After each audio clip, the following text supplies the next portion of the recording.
Hello ಪ್ರೀತಿಯ ವಿದ್ಯಾರ್ಥಿಗಳೇ, ಎಲ್ಲರಿಗೂ ನಮ್ಮ ಈ 8ನೇ ತರಗತಿಯ ಜೀವಶಾಸ್ತ್ರದ ಆನ್ಲೈನ್ ತರಬೇತಿಗೆ ಆದರದ ಸ್ವಾಗತ. ನೀವೆಲ್ಲರೂ 7ನೇ ಕ್ಲಾಸು ಪಾಸಾಗಿ 8ನೇ ತರಗತಿಗೆ ಬಂದಿದ್ದೀರಿ. ತುಂಬ ಕನಸುಗಳನ್ನು ಹೊತ್ತು ಜೀವನದಲ್ಲಿ ಮುಂದೆ ದೊಡ್ಡ ದೊಡ್ಡ ವ್ಯಕ್ತಿಗಳಾಗಬೇಕು ಎಂದು ಮನಸ್ಸಿನಲ್ಲಿ ಅನೇಕ ಕಲ್ಪನೆಗಳಿಟ್ಟುಕೊಂಡು ಬಂದಿದ್ದೀರಿ. ಅನೇಕ ವಿಚಾರಗಳನ್ನು ನಾವು ಈ ಕ್ಲಾಸುಗಳಲ್ಲಿ ಕಲಿಯಲಿಕ್ಕಿದ್ದೇವೆ. ಈಗ ನೀವು UPಯಿಂದ ಹೈಸ್ಕೂಲ್ ಮಟ್ಟಕ್ಕೆ ಬಂದಿದ್ದೀರಿ. ಅದರ ಮೊದಲು ನಮ್ಮನ್ನೆಲ್ಲ ಕಾಡುತ್ತಿರುವಂಥ ಈ ಒಂದು ಮಹಾಮಾರಿ ಕೋವಿಡ್-19 ಅದರ ಜಾಗರೂಕತೆಯ ಬಗ್ಗೆ ತಮಗೆಲ್ಲ ಗೊತ್ತಿದೆಯಲ್ಲವೇ? ಮಾಸ್ಕ್ ಧರಿಸಬೇಕು, ಸ್ಯಾನಿಟೈಸರ್ ಉಪಯೋಗಿಸಬೇಕು, ಸಾಮೂಹಿಕ ಅಂತರ ಪಾಲಿಸಬೇಕು ಎಂದು ನೆನಪಿಸುತ್ತಾ ನಮ್ಮ 8ನೇ ತರಗತಿಯ ಜೀವಶಾಸ್ತ್ರದಲ್ಲಿ ಅನೇಕ ಇಂಟ್ರೆಸ್ಟಿಂಗ್ ಆದ ಪಾಠಗಳಿವೆ. ನಮ್ಮ ಮೊದಲ ಪಾಠ, ಅದರ ಹೆಡ್ಡಿಂಗ್ ನೀವಿಲ್ಲಿ ಕಾಣ್ತಾ ಇದ್ದೀರಿ, ಕಿರುಕೋಣೆಯೊಳಗಿನ ಜೀವರಹಸ್ಯಗಳು. ಇಲ್ಲಿ ಕಿರುಕೋಣೆ ಅಂತ ಹೇಳಿದ್ದು ಪ್ರತಿಯೊಂದು ಜೀವಿಗಳಲ್ಲಿರುವ ಜೀವಕೋಶಗಳ ಕುರಿತಾಗಿದೆ. ನಮ್ಮ ದೇಹವು ಇತರ ಎಲ್ಲ ಜೀವಿಗಳ ದೇಹವು ಜೀವಕೋಶಗಳಿಂದಾಗಿದೆ. ಈ ಜೀವಕೋಶಗಳನ್ನು ಬರಿಗಣ್ಣಿನಿಂದ ನೋಡಲು ಸಾಧ್ಯವಿದೆಯೇ? ಇಲ್ಲ ಎಂದು ನಮಗೆಲ್ಲ ತಿಳಿದಿದೆ. ಹಾಗಾದರೆ ಅವುಗಳನ್ನು ಹೇಗೆ ನೋಡಲು ಸಾಧ್ಯ? ನೀವು ನಿಮ್ಮ 7ನೇ ತರಗತಿಯಲ್ಲಿ ಅಥವಾ 6ನೇ ತರಗತಿಯಲ್ಲಿ ನಿಮ್ಮ ಅಧ್ಯಾಪಕರು ನೀರುಳ್ಳಿಯ ಕೋಶಗಳನ್ನು ಹೇಗೆ ನಿಮಗೆ ತೋರಿಸಿದ್ದಾರೆ?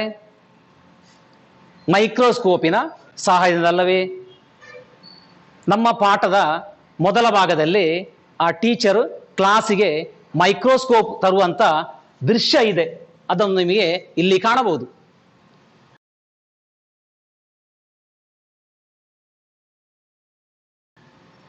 ಹಾಗಾದರೆ ಈ ಮೈಕ್ರೋಸ್ಕೋಪ್ ಅನ್ನು ಟೀಚರ್ ತಂದ ಕೂಡಲೇ ಬಹಳ ಉತ್ಸಾಹದಿಂದ ಮನು, ಟೀಚರ್ ನಾನು ಅದರಲ್ಲಿ ಸ್ಲೈಡ್ ತೋರಿಸ್ತೇನೆ ಎಂದು ಹೊರಟಾಗ ಅವನಿಗೆ ಮೊದಲು ಸ್ವಲ್ಪ ಕಷ್ಟವಾಯಿತು. ಯಾಕೆ ಕಷ್ಟವಾಯಿತು? ಯಾಕೆಂದರೆ ತರಬೇತಿ ಇಲ್ಲದೆ, ಅದನ್ನು ಹೇಗೆ ಉಪಯೋಗಿಸುವುದು ಎಂದು ಗೊತ್ತಿಲ್ಲದೆ ನಮಗೆ ಸರಿಯಾದ ರೀತಿಯಲ್ಲಿ ಅದನ್ನು ಉಪಯೋಗಿಸಲು ಸಾಧ್ಯ ಇಲ್ಲ.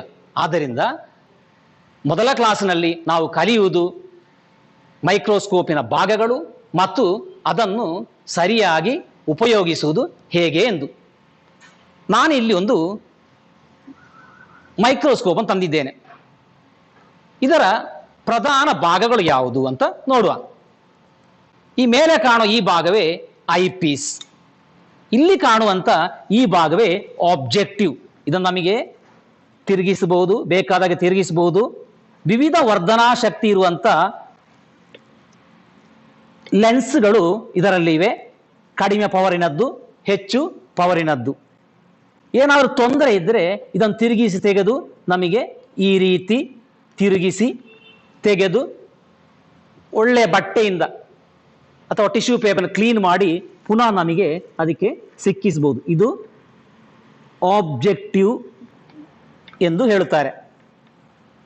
ಇದನ್ನು ತಿರುಗಿಸುವಂತ ಈ ಭಾಗಕ್ಕೆ ನೋಸ್ ರೊಟೇಟರ್ ಅಂತ ಹೇಳ್ತಾರೆ. ಇದಾಗಿದೆ ಸ್ಟೇಜ್ ಮತ್ತು ಕ್ಲಿಪ್. ಇಲ್ಲಿ ನಾವು ವೀಕ್ಷಿಸಬೇಕಾದ ವಸ್ತುವನ್ನು ಅಥವಾ ಸ್ಲೈಡ್ ಅನ್ನು ಇಲ್ಲಿ ನಾವು ಈ ರೀತಿಯಾಗಿ ಇಡ್ತೇವೆ. ಇಟ್ಟು ಕ್ಲಿಪ್ಪಿನಿಂದ ಭದ್ರ ಮಾಡ್ತೇವೆ. ಯಾಕೆ? ಸ್ಲೈಡು ಆಚೀಚೆ ಹೋಗಬಾರದು ಎನ್ನುವ ಕಾರಣಕ್ಕೆ. ಇನ್ನು ಇದರ ಕೆಳಭಾಗದಲ್ಲಿರುವ ಭಾಗವೇ ಇದಕ್ಕೆ ಕಂಡೆನ್ಸರ್ ಎಂದು ಹೇಳುತ್ತಾರೆ. ಇದರ ಕೆಲಸ ಎಂದರೆ ಬೆಳಕನ್ನು ಬೇಕಾದಷ್ಟು ಪ್ರಮಾಣದಲ್ಲಿ ನಾವು ನೋಡುವಂತಹ ಸ್ಲೈಡಿಗೆ ಕಳುಹಿಸುವುದಾಗಿದೆ. ಅದರ ಕೆಳಗೆ ಇಲ್ಲಿ ಒಂದು ಮಿರರ್ ಇದೆ. ನಮ್ಮ ಮೈಕ್ರೋಸ್ಕೋಪ್ನಲ್ಲಿ ಬೆಳಕಿನ ಕ್ರಮೀಕರಣ ಮಾಡುವುದು ಈ ಮಿರರ್ ಅಥವಾ ದರ್ಪಣ ಆಗಿದೆ. ಈ ದರ್ಪಣವನ್ನು ನಮಗೆ ತೆಗೆದು ಕ್ಲೀನ್ ಮಾಡಲಿಕ್ಕೆ ಸಾಧ್ಯ ಇದೆ.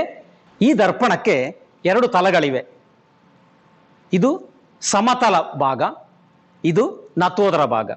ಸಾಮಾನ್ಯವಾಗಿ ನಾವು ಪ್ರಕೃತಿಯ ಬೆಳಕು ಅಂದರೆ ಸೂರ್ಯನ ಬೆಳಕನ್ನು ಉಪಯೋಗಿಸುವಾಗ ನಾವು ಸಮತಲ ಭಾಗವನ್ನು ಉಪಯೋಗಿಸ್ತೇವೆ. ಕೃತಕ ಬೆಳಕು ಅಥವಾ ನಮ್ಮ ಈ ಕರೆಂಟಿನ ಬೆಳಕು, ಬಲ್ಬ್ ಅಥವಾ ಕ್ಯಾಂಡಲ್ ಉಪಯೋಗಿಸುವಾಗ ಈ ಭಾಗವನ್ನು ಉಪಯೋಗಿಸ್ತೇವೆ. ಈ ದರ್ಪಣದ ಕೆಲಸ ಎಂದರೆ ಬೆಳಕನ್ನು ಪ್ರತಿಫಲಿಸಿ ಕಂಡೆನ್ಸರ್ ಮೂಲಕ ಸ್ಲೈಡಿಗೆ ಹಾಯಿಸುವುದಾಗಿದೆ. ನಾಬ್ಗಳು, ಇದರಲ್ಲಿ 2 ನಾಬ್ ಉಂಟು. ಒಂದು ಕೋರ್ಸ್ ಅಡ್ಜಸ್ಟ್ಮೆಂಟ್ ಎಂದು, ಇನ್ನೊಂದು ಫೈನ್ ಅಡ್ಜಸ್ಟ್ಮೆಂಟ್ ಎಂದು. ಕೋರ್ಸ್ ಅಂದ್ರೆ ವೇಗವಾಗಿ ಮೇಲೆ ಕೆಳಗೆ ಇದನ್ನು ಮಾಡಲು ಸಾಧ್ಯ ಆಗುತ್ತದೆ. ಫೈನ್ ಅಂದ್ರೆ ಈ ನಮ್ಮ ಈ ಆಬ್ಜೆಕ್ಟಿವ್ ನಾನು ಇಟ್ಟು ತೋರಿಸುವ ಸ್ಲೈಡ್ನ ಹತ್ರ ಮುಟ್ಟಿದಾಗ ಸ್ಲೈಡಿಗೆ ಹಾನಿಯಾಗದಂತೆ ಬಹಳ ನಾಜೂಕಾಗಿ ನಿಧಾನವಾಗಿ ನಮಗೆ ಮೈಕ್ರೋಸ್ಕೋಪ್ ಅನ್ನು ಅಡ್ಜಸ್ಟ್ ಮಾಡಲು ಅದು ಸಹಾಯ ಮಾಡುತ್ತದೆ. ಕಾಂಪೌಂಡ್ ಮೈಕ್ರೋಸ್ಕೋಪ್ ಬರಿಗಣ್ಣಿನಿಂದ ನೋಡಲು ಸಾಧ್ಯವಿಲ್ಲದ ವಸ್ತುಗಳನ್ನು ನಿರೀಕ್ಷಿಸಲು ಉಪಯೋಗಿಸುವ ಉಪಕರಣವೇ ಮೈಕ್ರೋಸ್ಕೋಪ್. ಈ ಉಪಕರಣದ ಪ್ರಧಾನ ಭಾಗಗಳು ಯಾವುದೆಲ್ಲ ಎಂದು ನೋಡೋಣ. ಐಪೀಸ್. ಮೈಕ್ರೋಸ್ಕೋಪ್ ಅನ್ನು ಉಪಯೋಗಿಸುವಾಗ ಕಣ್ಣಿನೊಂದಿಗೆ ಸೇರಿಕೊಂಡಿರುವ ಭಾಗವೇ ಐಪೀಸ್. ಮೈಕ್ರೋಸ್ಕೋಪಿನ ಅತ್ಯಂತ ಮೇಲ್ಭಾಗದಲ್ಲಿ ಇದು ವ್ಯವಸ್ಥಿತವಾಗಿದೆ. ಐಪೀಸಿನಲ್ಲಿರುವ ಆಕ್ಯುಲಾರ್ ಲೆನ್ಸ್ ನಿರೀಕ್ಷಣಾ ವಸ್ತುವಿನ ಪ್ರತಿಬಿಂಬವನ್ನು ದೊಡ್ಡದಾಗಿ ಕಾಣಲು ಸಹಾಯ ಮಾಡುವುದು. ಐಪೀಸಿನಲ್ಲಿ ಅದರ ವರ್ಧನಾ ಶಕ್ತಿಯನ್ನು ಬರೆದಿರುವುದನ್ನು ಕಾಣಬಹುದು. ಉದಾಹರಣೆಗೆ 5x 10x ಎಂಬುದಾಗಿ ಕಾಣಬಹುದು. ಅಂದರೆ ಈ ಲೆನ್ಸ್ ವಸ್ತುಗಳನ್ನು 5 ಪಟ್ಟು ಅಥವಾ 10 ಪಟ್ಟು ದೊಡ್ಡದಾಗಿ ಕಾಣಲು ಸಹಾಯ ಮಾಡುತ್ತದೆ ಎಂದರ್ಥ.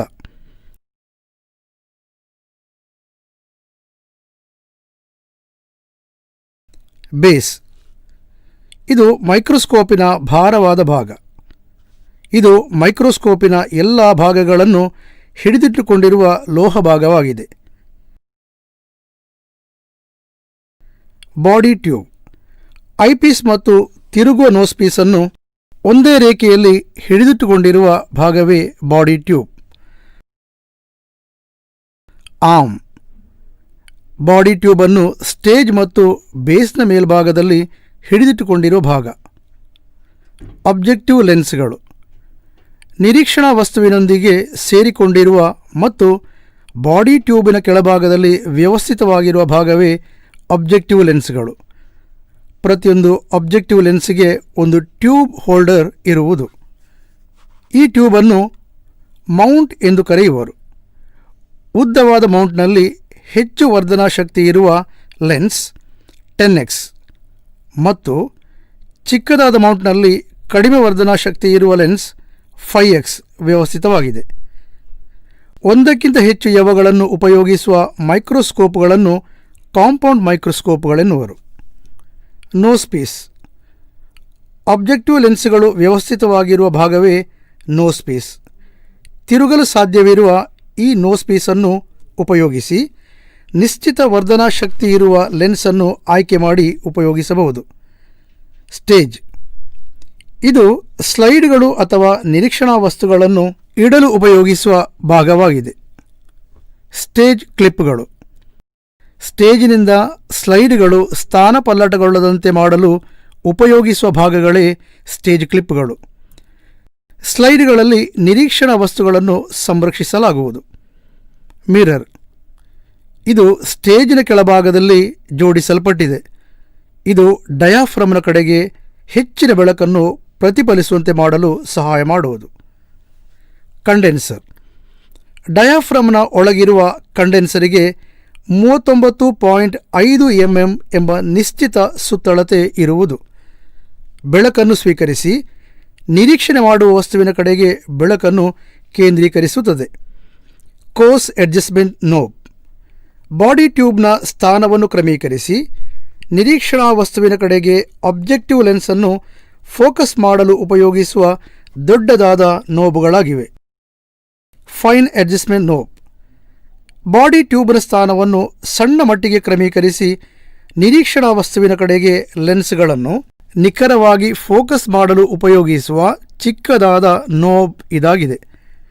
ಸಬ್ಸ್ಟೇಜ್ ಅಡ್ಜಸ್ಟ್ಮೆಂಟ್ ನೋಬ್. ಕಂಡೆನ್ಸರನ್ನು ಮೇಲಕ್ಕೆ ಮತ್ತು ಕೆಳಗೆ ಚಲಿಸುವಂತೆ ಮಾಡಲು ಇದು ಸಹಾಯ ಮಾಡುವುದು. ಈಗ ಈ ಮೈಕ್ರೋಸ್ಕೋಪಿನ ಪ್ರಧಾನ ಭಾಗಗಳ ಬಗ್ಗೆ ನೀವು ತಿಳಿದುಕೊಂಡಿರಲ್ಲವೇ? ಇನ್ನು ನಮ್ಮ ಪುಸ್ತಕದಲ್ಲಿ ಕೊಟ್ಟಂತ ಆ ಚಟುವಟಿಕೆಯನ್ನು ನೀವು ಪೂರ್ತಿ ಮಾಡಬೇಕು. ಅಲ್ಲಿ ಮೇಲೆ ಇದರ ಭಾಗಗಳನ್ನೆಲ್ಲ ಕೊಟ್ಟಿದ್ದಾರೆ. ಐಪೀಸ್, ಆಬ್ಜೆಕ್ಟಿವ್, ಸ್ಟೇಜ್ ಮತ್ತು ಲೆನ್ಸ್, ಕಂಡೆನ್ಸರ್ ಮತ್ತೆ ದರ್ಪಣ ಅಥವಾ ಮಿರರ್ ಇದನ್ನು ಕೊಟ್ಟಿದ್ದಾರೆ. ನೀವು ಮಾಡಬೇಕಾದ ಕೆಲಸ ಮನೆಯಲ್ಲಿ ಒಂದು ನಿಮ್ಮ ನೋಟ್ ತೆಕ್ಕೊಂಡು ಅದನ್ನು ಪೂರ್ತಿ ಮಾಡಬೇಕು. ಅದರ ಮೊದಲು ಯಾರಿಗಾದರೂ ಟೆಕ್ಸ್ಟ್ ಪುಸ್ತಕ ಇಲ್ಲ ಅನ್ನುವಂಥ ಸಮಸ್ಯೆ ಇದ್ದರೆ ನೀವು ಸಮಗ್ರಕ್ಕೆ ಗೂಗಲ್ ಮೂಲಕ ಸರ್ಚ್ ಮಾಡಿ ಹೋಗಿ ಗೂಗಲ್ನಲ್ಲಿ ಸಮಗ್ರ ಎಂದು ಟೈಪ್ ಮಾಡಿದಾಗ ಸಮಗ್ರ ಸೈಟ್ ಓಪನ್ ಆಗ್ತದೆ. ಅದರಲ್ಲಿ ಎಲ್ಲ ಕ್ಲಾಸುಗಳ ಟೆಕ್ಸ್ಟ್ ಬುಕ್ ಇದೆ, ಅದನ್ನು ಡೌನ್ಲೋಡ್ ಮಾಡಿ ನಿಮಗೆ ಉಪಯೋಗಿಸಬಹುದು. ಈಗ ಒಂದು ಸ್ಲೈಡ್ ಅನ್ನು ನೋಡುವುದು ಹೇಗೆ? ಇದೊಂದು ಸ್ಲೈಡ್, ಇದರಲ್ಲಿ ಒಂದು ನಿರೀಕ್ಷಣಾ ವಸ್ತು ಇದೆ, ಇದನ್ನು ನೋಡುವುದು ಹೇಗೆ? ಈ ರೀತಿ ಸ್ಲೈಡ್ ಅನ್ನು ಸ್ಟೇಜಲ್ಲಿಟ್ಟು ಕ್ಲಿಪ್ಪಿನಿಂದ ಭದ್ರ ಮಾಡಬೇಕು. ಕಂಡೆನ್ಸರ್ನ ಸರಿ ಮೇಲೆ ಈ ಸ್ಲೈಡ್ ಬರುವಂತೆ ನೋಡಿಕೊಳ್ಳಬೇಕು. ಆಮೇಲೆ ನಿಧಾನವಾಗಿ ಕೋರ್ಸ್ ಅಡ್ಜಸ್ಟ್ಮೆಂಟ್ ನಾಬ್ ಇದನ್ನು ಉಪಯೋಗಿಸಿ ನಾವು ಕನ್ನಡಕ ತೆಗೆದಿದ್ದೇನೆ. ನಾವು ಒಂದು ಕಣ್ಣನ್ನು ಮುಚ್ಚಿ ಐಪೀಸ್ನ ಮೂಲಕ ನೋಡಿ ಈ ರೀತಿ ಕೆಳಗೆ ತಂದು ಸ್ವಲ್ಪ ನೋಡ್ತಾ ಇರಬೇಕು.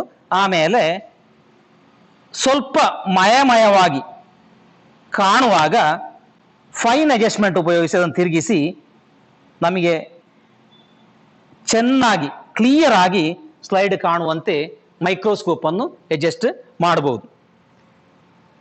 ಬಹುಶಃ ನೀವು ಶಾಲೆಗೆ ಬಂದಾಗ ನಿಮ್ಮ ಮೊದಲ ತರಗತಿಯಲ್ಲಿ ಅಧ್ಯಾಪಕರು ನಿಮಗೆ ಇದರ ನಿಜವಾದ ತರಬೇತಿ ಕೊಡಲಿದ್ದಾರೆ.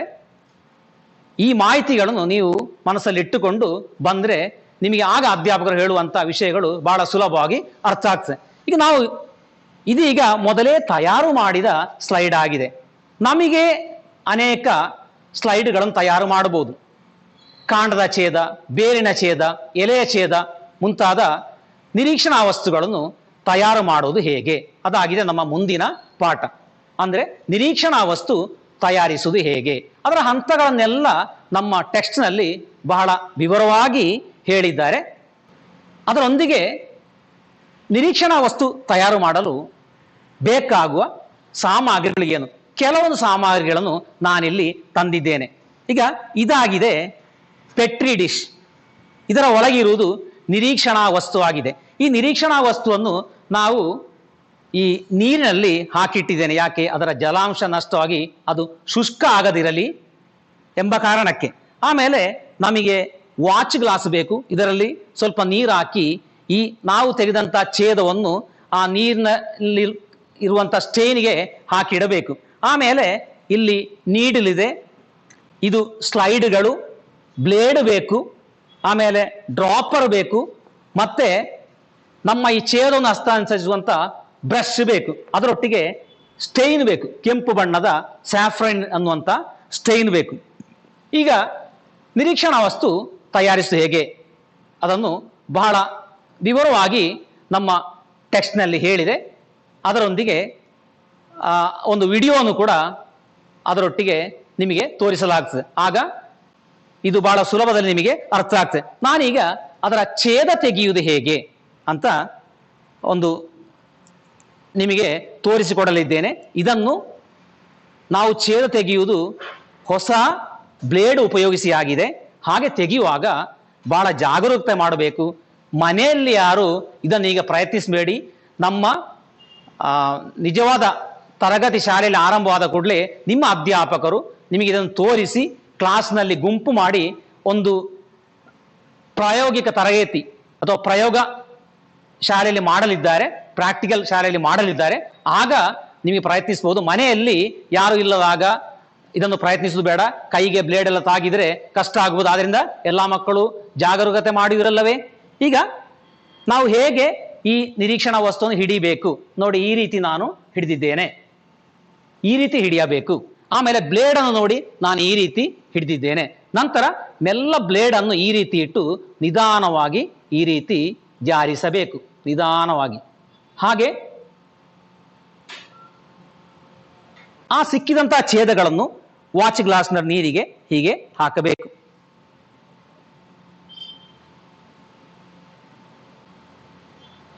ಬ್ಲೇಡ್ ಬೆಂಡ್ ಆಗಬಾರದು,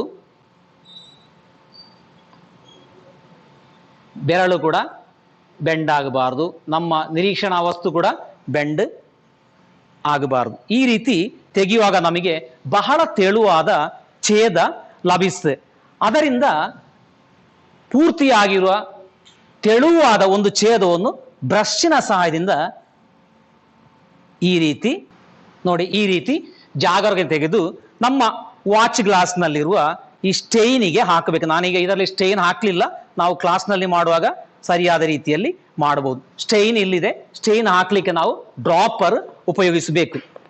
ಆಮೇಲೆ ಈಗ ಅದರ ಹಂತಗಳನ್ನೆಲ್ಲ ನಮ್ಮ ಪಾಠ ಪುಸ್ತಕದಲ್ಲಿ ಕೊಟ್ಟಿದೆ. ಸ್ಟೈನಿಗೆ ಹಾಕಿದ ಮೇಲೆ ಒಂದು ಸ್ಲೈಡ್ನಲ್ಲಿ ಗ್ಲಿಸರಿನ್ ಒಂದು ಡ್ರಾಪ್, ನಾನೀಗ ಗ್ಲಿಸರಿನ್ ಬದಲಾಗಿ ನೀರನ್ನು ತೋರಿಸ್ತಾ ಇದ್ದೇನೆ. ಈ ರೀತಿ ತೆಗೆದುಕೊಂಡು ನಾವು ಸ್ಟೈನಿಗೆ ಹಾಕಿದಂಥ ಈ ಸೆಕ್ಷನ್ ಅನ್ನು ಪುನಃ ಜಾಗರೂಕತೆಯಿಂದ ಬ್ರಷ್ನ ಮುಖಾಂತರ ತೆಗೆದು ಈ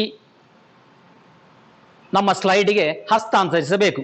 ಆಮೇಲೆ ಅದರ ಮೇಲೆ ಒಂದು ಕವರ್ ಸ್ಲಿಪ್ ಹಾಕಬೇಕು. ಕವರ್ ಸ್ಲಿಪ್ ಹಾಕುವಾಗ ಜಾಗರೂಕತೆ ಮಾಡಬೇಕು. ಕವರ್ ಸ್ಲಿಪ್ ಅನ್ನುವುದು ಬಹಳ ನಾಜೂಕಾದ ಒಂದು ಗಾಜಾಗಿದೆ. ಅದನ್ನು ಬಹಳ ಜಾಗರೂಕತೆಯಿಂದ ಹಾಕಬೇಕು. ಹೇಗೆಂದರೆ ಅದರ ಒಂದು ತುದಿಯನ್ನು ಸ್ವಲ್ಪ ನೀರಿನಲ್ಲಿ ಮುಳುಗಿಸಿ ಈ ರೀತಿಯಾಗಿ ಇಟ್ಟು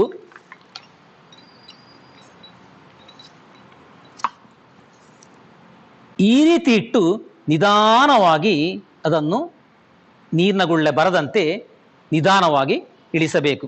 ನಂತರ ಟಿಶ್ಯೂ ಪೇಪರ್ ಉಪಯೋಗಿಸಿ ಆ ಹೆಚ್ಚಿನ ಗ್ಲಿಸರಿನ್ ಅನ್ನು ನಾವು ತೆಗೆದು ಆಮೇಲೆ ನಾನು ಆಗ ಹೇಳಿದಂತೆ ಮೈಕ್ರೋಸ್ಕೋಪಿನ ಅಡಿಯಲ್ಲಿಟ್ಟು ನಾವು ನೋಡಬೇಕು. ನೋಡುವಾಗ ಮೊದಲು ಬೆಳಕನ್ನು ಸರಿಯಾಗಿ ಇದರ ಕಂಡೆನ್ಸರ್ಗೆ ಬರುವಂತೆ ಕ್ರಮೀಕರಿಸಬೇಕು. ಕ್ರಮೀಕರಿಸಿ ನಂತರ ಈ ರೀತಿ ಸ್ಲೈಡ್ ಅನ್ನಿಟ್ಟು ನೋಡಬೇಕು.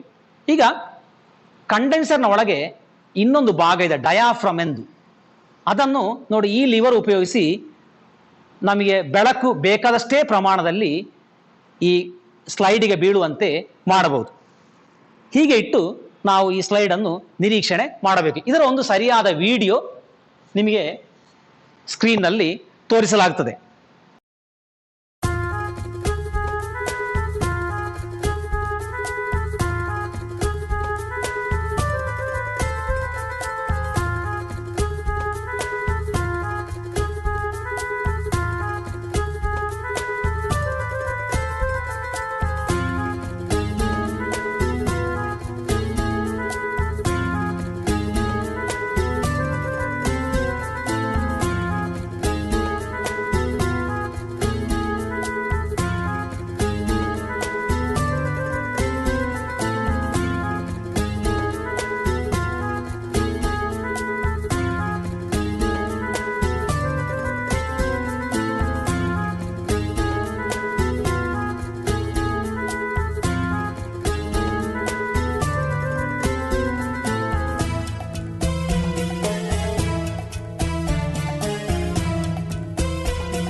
ಇಷ್ಟಾದ ಮೇಲೆ ನಾವು ಮಾಡಬೇಕಾದ ಕೆಲಸ ಎಂದರೆ, ಈಗ ನಾವು ಪ್ರಯೋಗ ಮಾಡಿದ್ದೇವಲ್ಲವೇ, ಪ್ರಯೋಗ ಮಾಡಿದ ಮೇಲೆ ಅದರ ಒಂದು ವರದಿ ತಯಾರಿಸಬೇಡವೇ? ಅದಕ್ಕೆ ಚಟುವಟಿಕಾ ಟಿಪ್ಪಣಿ ಎಂದು ಹೇಳುತ್ತಾರೆ. ಚಟುವಟಿಕಾ ಟಿಪ್ಪಣಿ ತಯಾರಿಸುವುದು ಹೇಗೆ, ಅದರ ಮಾದರಿ ಏನು? ಅದರ ಮಾದರಿ ಕೂಡ ನಮ್ಮ ಟೆಕ್ಸ್ಟ್ನಲ್ಲಿ ಏನೆಲ್ಲ ಬೇಕು ಎಂದು ಕೊಟ್ಟಿದ್ದಾರೆ. ಈಗ ನಾನು ಹೇಗಿರಬೇಕು ಎಂದು ಇಲ್ಲಿ ಬರೆಯುತ್ತೇನೆ. ನಾವು ಮಾಡುವ ಪ್ರತಿಯೊಂದು ಚಟುವಟಿಕೆಗೂ ಒಂದು ಉದ್ದೇಶ ಇರಬೇಕು. ಆದ್ದರಿಂದ ಮೊದಲು ಚಟುವಟಿಕಾ ಟಿಪ್ಪಣಿಯ ಮೊದಲ ಭಾಗ ಉದ್ದೇಶ ಆಗಿದೆ. ನಾನಿಲ್ಲಿ ಬರೀತಾ ಇರೋದು ಚಟುವಟಿಕಾ ಟಿಪ್ಪಣಿ, ಅಥವಾ ಇಂಗ್ಲಿಷ್ನಲ್ಲಿ ಹೇಳುವುದಾದರೆ ಪ್ರಾಕ್ಟಿಕಲ್ ರಿಪೋರ್ಟ್.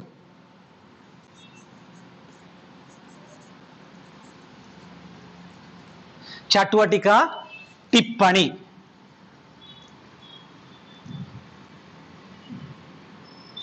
ಟಿಪ್ಪಣಿ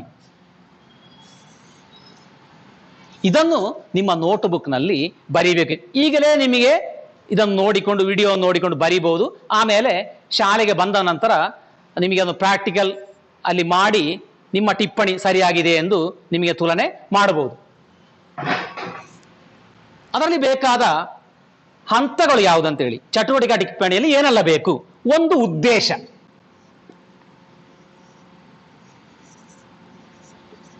ಉದ್ದೇಶ ಏನು? ನಮ್ಮ ಉದ್ದೇಶ ನಮ್ಮ ಈ ಚಟುವಟಿಕೆ ಆರಂಭದಲ್ಲಿ ಕೊಟ್ಟಂತ ನಿರೀಕ್ಷಣಾ ವಸ್ತುವನ್ನು ತಯಾರಿಸುವುದು.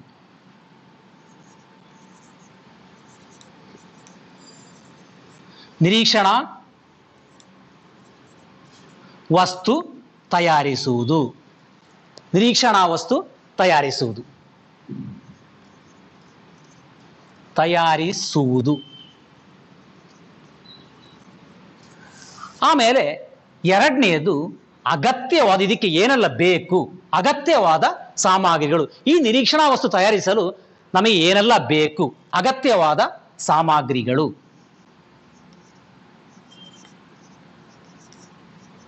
ಅಗತ್ಯವಾದ ಸಾಮಗ್ರಿಗಳು.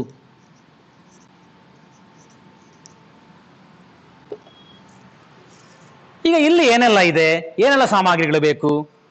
ಪೆಟ್ರಿ ಡಿಶ್ ಬೇಕು, ಆಮೇಲೆ ವಾಚ್ ಗ್ಲಾಸ್ ಬೇಕು, ಮೈಕ್ರೋಸ್ಕೋಪ್ ಬೇಕು, ನೀರು ಬೇಕು, ನಿರೀಕ್ಷಣಾ ವಸ್ತು ಬೇಕು, ಆಮೇಲೆ ಛೇದ ಹಸ್ತಾಂತರಿಸುವ ಸೆಕ್ಷನ್ ಟ್ರಾನ್ಸ್ಫರಿಂಗ್ ಬ್ರಷ್ ಬೇಕು, ಬ್ಲೇಡ್ ಬೇಕು, ಸ್ಲೈಡ್ಗಳು ಬೇಕು, ಕವರ್ ಸ್ಲಿಪ್ ಬೇಕು, ಸ್ಟೈನ್ ಬೇಕು, ಮತ್ತೆ ಡ್ರಾಪರ್ ಬೇಕು, ಮತ್ತೆ ಗ್ಲಿಸರಿನ್, ನಾನಿಲ್ಲಿ ತರಲಿಲ್ಲ, ಗ್ಲಿಸರಿನ್ ಕೂಡ ಬೇಕು.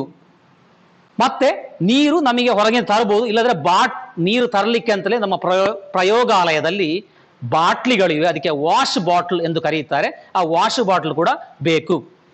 ಏನಾದರೂ ಬಿಟ್ಟು ಹೋಗಿದ್ರೆ ನಿಮಗೆ ಅಲ್ಲಿ ಸೇರಿಸಿ ಬರೀಬಹುದು. ಇದನ್ನು ಇಲ್ಲಿ ಬರೆಯಬೇಕು. ಆಮೇಲೆ ಮುಂದಕ್ಕೆ ಚಟುವಟಿಕೆಯ ವಿಧಾನ. ನಾವು ಹೇಗೆ ಈ ನಿರೀಕ್ಷಣಾ ವಸ್ತುವನ್ನು ತಯಾರಿಸ್ತೇವೆ ಎಂದು ನೀವು ಬರೀಬೇಕು. ಚಟುವಟಿಕೆಯ ವಿಧಾನ ಹೇಗೆ ಎಂದು ಅಲ್ಲಿ ಪಾಠ ಪುಸ್ತಕದಲ್ಲಿ ವಿವರವಾಗಿ ಕೊಟ್ಟಿದೆ. ನಾನು ಈಗ ಅದರ ಸ್ವಲ್ಪ ಭಾಗಗಳನ್ನು ಹೇಳಿದ್ದೇನೆ. ಮುಂದೆ ನಿಜವಾದ ತರಗತಿ ಆರಂಭವಾದಾಗ ಅಧ್ಯಾಪಕರು ನಿಮಗೆ ಅದನ್ನು ಸರಿಯಾಗಿ ತೋರಿಸಲಿದ್ದಾರೆ. ಆದ್ದರಿಂದ ಚಟುವಟಿಕೆಯ ವಿಧಾನ.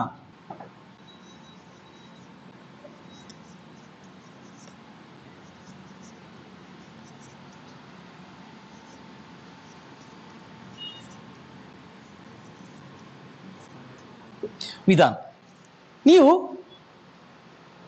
ಪಾಠ ಪುಸ್ತಕ ನೋಡಿಕೊಂಡು ಅದರಲ್ಲಿ ಕೊಟ್ಟಂತಹ ಹಂತಗಳನ್ನು ಬರೆದರೆ, ಅದನ್ನು ಉದ್ದಕ್ಕೆ ಬರ್ಕೊಂಡು ಹೋದರೆ ಅದೇ ಚಟುವಟಿಕೆಯ ವಿಧಾನ ಆಗುತ್ತದೆ. ಉದಾಹರಣೆಗೆ ಅಲ್ಲಿ ಏನೆಲ್ಲ ಇದೆ? ಹಂತ 1, ನಿರೀಕ್ಷಣೆ ಮಾಡಲಿಕ್ಕಿರುವ ವಸ್ತುವಿನ ಜಲಾಂಶ ನಷ್ಟವಾಗದಿರಲು ಪೆಟ್ರಿ ಡಿಶ್ನ ನೀರಿನಲ್ಲಿ ಇರಿಸಬೇಕು. ಆಮೇಲೆ ನಿರೀಕ್ಷಣಾ ವಸ್ತು ಮಾಡಲಿಕ್ಕಿರುವ ವಸ್ತುವಿನ ತೆಳ್ಳಗಿನ ಅಡ್ಡ ಛೇದ ತೆಗೆಯಬೇಕು. ಆಮೇಲೆ ಛೇದಗಳನ್ನು ಬ್ರಷ್ ಉಪಯೋಗಿಸಿ ವಾಚ್ ಗ್ಲಾಸ್ನ ನೀರಿಗೆ ವರ್ಗಾಯಿಸಬೇಕು. ಅತ್ಯಂತ ತೆಳ್ಳಗಿನ ಹಾಗೂ ಪೂರ್ಣವಾದ ಛೇದಗಳನ್ನು ಇನ್ನೊಂದು ವಾಚ್ ಗ್ಲಾಸ್ನಲ್ಲಿರುವ ಸ್ಟೈನಿಗೆ ವರ್ಗಾಯಿಸಬೇಕು. ಆಮೇಲೆ ನಿರೀಕ್ಷಣಾ ವಸ್ತು ಒಣಗದಿರಲು 1 ಅಥವಾ 2 ಬಿಂದು ಗ್ಲಿಸರಿನ್ ಅನ್ನು ಸ್ಲೈಡಿಗೆ ಹಾಕಬೇಕು. ಬಣ್ಣ ಅಂಟಿಕೊಂಡ ಛೇದವನ್ನು ಶುದ್ಧ ನೀರಿನಲ್ಲಿ ತೊಳೆದ ಬಳಿಕ ಸ್ಲೈಡಿನ ಗ್ಲಿಸರ್ನಲ್ಲಿ ಇರಿಸಬೇಕು. ಆಮೇಲೆ ವಾಯುಗುಳ್ಳೆಗಳು ಪ್ರವೇಶಿಸಿದಂತೆ ನಾನಾಗ ಹೇಳಿದ ಹಾಗೆ ಬಹಳ ನಿಧಾನವಾಗಿ ಕವರ್ ಸ್ಲಿಪ್ ಅಥವಾ ಕವರ್ ಗ್ಲಾಸ್ ಅನ್ನು ಅದರ ಮೇಲೆ ಮುಚ್ಚಬೇಕು. ಆಮೇಲೆ ಹೆಚ್ಚಿರೋ ದೃಶ್ಯಗಳನ್ನು ತೆಗೆದು ಮೈಕ್ರೋಸ್ಕೋಪಿನ ಸಹಾಯದಿಂದ ಅದನ್ನು ನಿರೀಕ್ಷಿಸಬೇಕು. ಈ ವಿಧಾನವನ್ನು ಬರೀಬೇಕು. ಕೊನೆಗೆ ಬರಿಬೇಕಾದ್ದು ಅದರ ಇನ್ನೆರಡು ಹಂತಗಳು.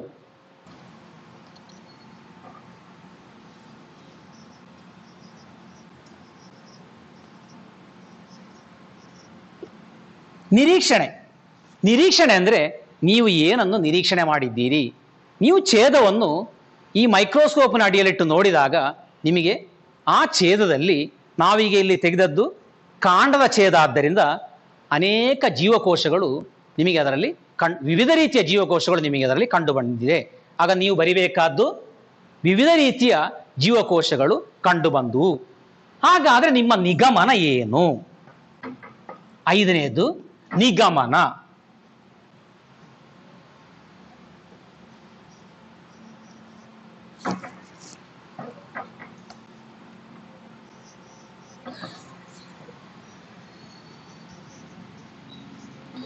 ನಿಗಮನ ಬರೆದದ್ದು ಕಂಡಿದೆ ತಾನೆ?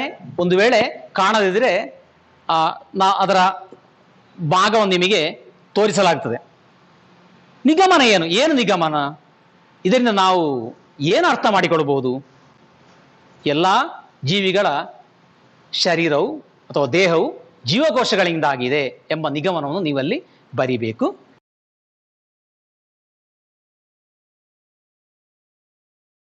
ಈ ಕ್ಲಾಸನ್ನು ನೀವು ಆಸ್ವಾದಿಸಿದ್ದೀರಿ. ಹೇಳಿದ ವಿಷಯಗಳು ನಿಮಗೆ ಮನದಟ್ಟಾಗಿದೆ ಎಂದು ಭಾವಿಸ್ತೇನೆ. ಎಲ್ಲರಿಗೂ ನಮಸ್ಕಾರ.